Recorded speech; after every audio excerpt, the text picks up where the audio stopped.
Just stop being unproductive. That would be my quickest video ever, and it'd probably be my best video ever too. And it'd be the easiest fix, but it's not how it works, unfortunately. I wish it were that easy too. I used to be a professional underachiever and a professional procrastinator. Even when I first started my self-improvement journey, I would put off reading, I would put off meditation, I would put off school. I still do that now, but it's just not as important to me. Finding a job and doing any of the basics that were expected from me at home or with work, with the things I was creating, I wasn't doing anything.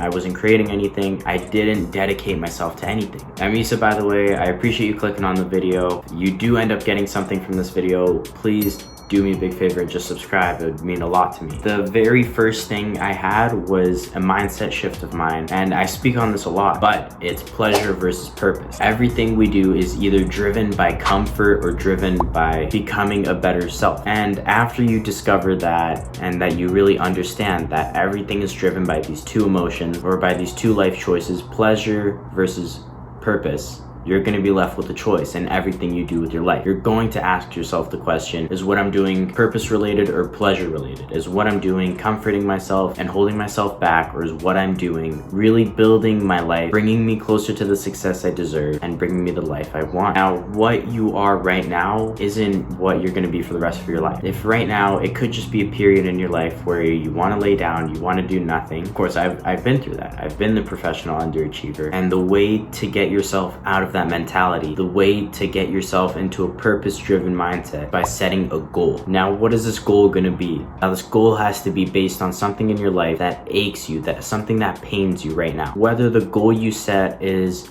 because of someone else, for example, your mom, or whether that's because of how your life is going right now. Maybe you're in a financial slump. It has to be something outside of just yourself. You can't say something like, oh, I want to be rich because it looks cool. You cannot say that. Or you could say something more realistic, is saying something along the lines of, I want to become shredded because this negatively impacts my health and it just gives off a bad appearance when I'm speaking to others. That would be one that's actually pretty good, because you're going to be driven enough. Whereas if you just said, oh, I want to look good, because eventually you end up getting to a point where it's enough for you. And when you get to the point where something's good enough, you're not going to drive towards that thing anymore. I'll pop up a few of my goals on the screen right now. So these are my goals. I actually put it up on the screen with you guys, and we'll go over this. So these are the goals that I wrote for myself. It was a little bit before New Year's started. These aren't New Year's resolution goals. You shouldn't wait for New Year's to better your life and make goals either. But the first one was, I manage and lead a sales team of over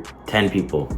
And I ended up achieving that over the summer. Most of the time with your goals, after you write it down, you're gonna end up forgetting about them. But if what you're working on right now, if you related it back to something in your life, it's just going to happen. Quick tip, also when I write down my goals, I write them in a past or present tense, so it just feels like I've already done it.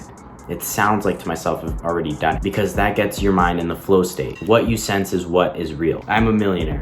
Not yet, but with time I'm going to hit that mark. I own multiple businesses to a degree, kind of. I made 40 grand through my door-to-door business. This one is super specific because I just crossed the 40 grand mark.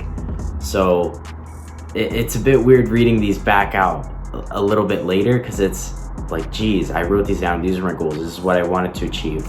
This is what got me off my ass.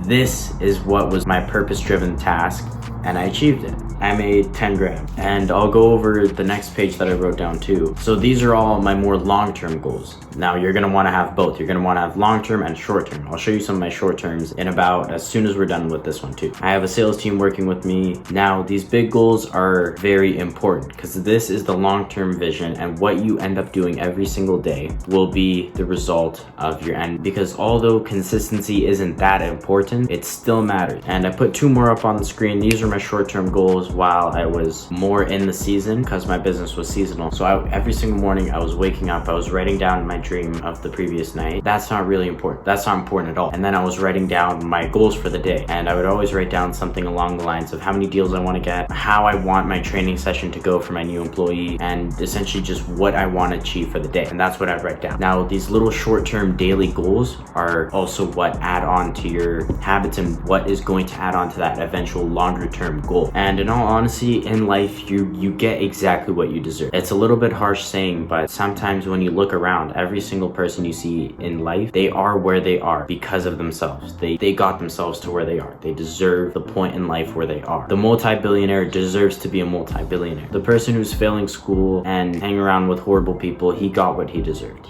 That's the life they chose. So if you want to achieve the life you deserve financially, it all starts with what motivates you. What's getting you out of bed? Are you even motivated? Which again ties back to the goal and then relating a reason for that goal. I really hope you got something out of the video. If you did, also like the video. That'd mean a lot to me as well. And with that being said, enjoy the rest of the day. Have a good one.